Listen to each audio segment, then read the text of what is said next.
매일 성경과 함께하는 오늘의 큐티 시간입니다.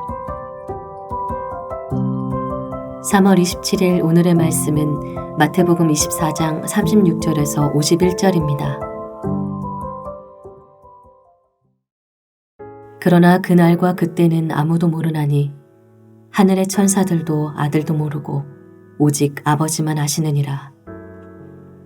노아의 때와 같이 인자의 임함도 그러하리라. 홍수 전에 노아가 방주에 들어가던 날까지 사람들이 먹고 마시고 장가들고 시집가고 있으면서 홍수가 나서 그들을 다 멸하기까지 깨닫지 못하였으니 인자의 임함도 이와 같으리라. 그때에 두 사람이 밭에 있음에 한 사람은 데려가고 한 사람은 버려둠을 당할 것이요, 두 여자가 맷돌질을 하고 있음에 한 사람은 데려가고 한 사람은 버려둠을 당할 것이니라. 그러므로 깨어있으라.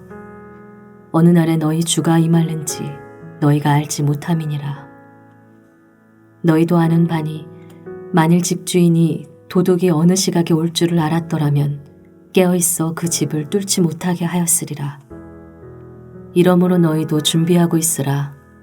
생각하지 않은 때에 인자가 오리라. 충성되고 지혜 있는 종이 되어 주인에게 그 집 사람들을 맡아 때를 따라 양식을 나눠줄 자가 누구냐? 주인이 올 때에 그 종이 이렇게 하는 것을 보면 그 종이 복이 있으리로다. 내가 진실로 너에게 이르노니 주인이 그의 모든 소유를 그에게 맡기리라. 만일 그 악한 종이 마음에 생각하기를 주인이 더디 오리라 하여 동료들을 때리며 술 친구들과 더불어 먹고 마시게 되면 생각하지 않은 날 알지 못하는 시각에 그 종의 주인이 이르러 어미 때리고 외식하는 자가 받는 벌의 차활이니 거기서 슬피 울며 이를 갈리라.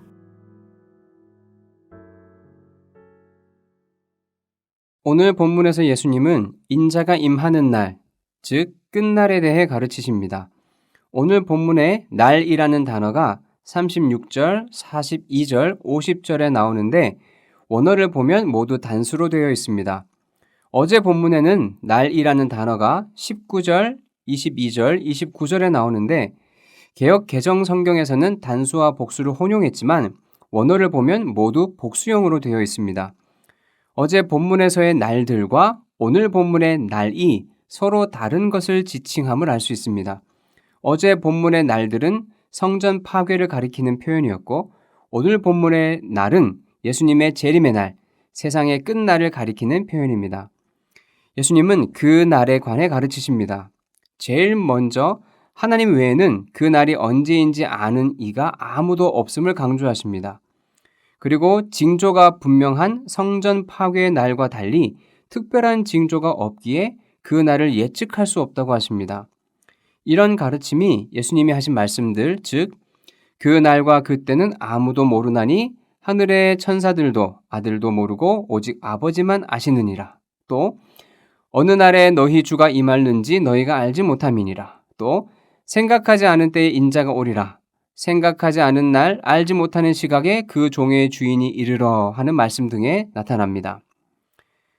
예수님은 그 날이 마치 홍수가 일어난 노아의 때와 같다고 하십니다.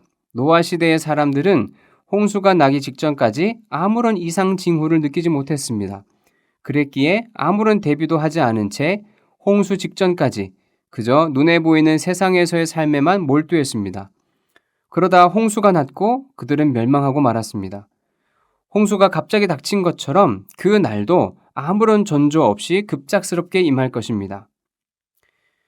그 날은 노아 시대의 홍수처럼 아무런 전조 없이 급작스럽게 임할 것이기에 모든 사람이 예상치 못한 상태에서 그 날을 맞이할 것입니다. 예상하지 못하기에 누구든지 밭일과 맷돌질 같은 일상생활을 하다가 그 날을 맞이할 것입니다. 그런데 예상하지 못한 때에 그 날을 맞이한다는 것은 누구에게나 마찬가지이지만 그 날에 맞이하는 각 사람의 운명은 극명히 갈립니다. 어떤 이는 노아처럼 구원을 얻겠지만 어떤 이는 노아 시대의 다른 사람들처럼 멸망할 것입니다. 언제일지 모르는 그 날에 형벌이 아닌 구원을 받으려면 어떻게 해야 할까요? 예수님은 인자의 임함을 도둑이 침입하는 일에 빗대어 말씀하십니다. 집주인이 도둑을 막지 못하는 이유는 도둑이 든 그날에 도둑이 올 줄 몰랐기 때문입니다. 만약 언제 도둑이 들지 알았다면 집주인은 그날 그 시각만큼은 잠자리에 들지 않고 깨어 있으면서 도둑을 막았을 것입니다. 그러나 도둑이 언제 집을 털겠다고 예고하는 경우는 없습니다. 도둑을 막으려면 항상 도둑이 들 것에 대비하는 수밖에 없습니다.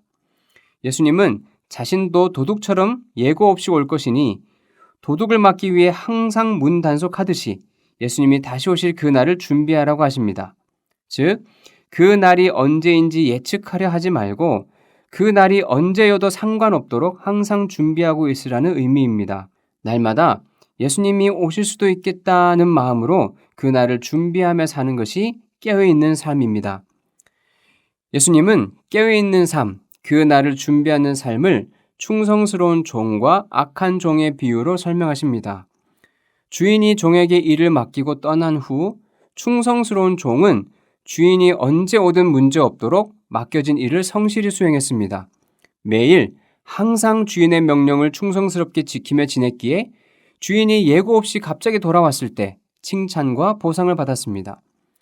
반면 악한 종은 주인이 맡긴 일을 내팽개치고 방탕하게 지내다가 갑작스럽게 돌아온 주인에게 그 모습을 들켜 형벌을 받았습니다. 이 악한 종이 저지른 악함의 근원은 주인이 더디 오리라는 생각이었습니다. 주인이 오려면 멀었다는 생각으로 제멋대로 살았고 주인이 올 때쯤 충성스러운 모습을 보일 수 있으리라 생각했다가 낭패를 받습니다. 충성스러운 종과 악한 종의 비유에서 우리는 몇 가지 교훈을 정리할 수 있습니다.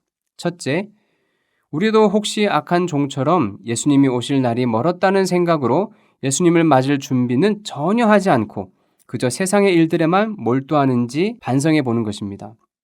둘째, 예수님의 오심을 준비하는 삶은 소극적으로 기다리기만 하는 것이 아니라 예수님이 맡기신 일을 적극적으로 수행하는 것입니다. 예수님이 내게 맡기신 일이 무엇인지 찾고 그 일을 성실하게 감당해야 합니다. 그래야 그 날에 심판과 형벌이 아닌 칭찬과 보상을 경험할 것입니다. 셋째, 예수님이 맡기신 일 중 가장 기본적인 일은 이웃과 지체를 섬기는 일입니다.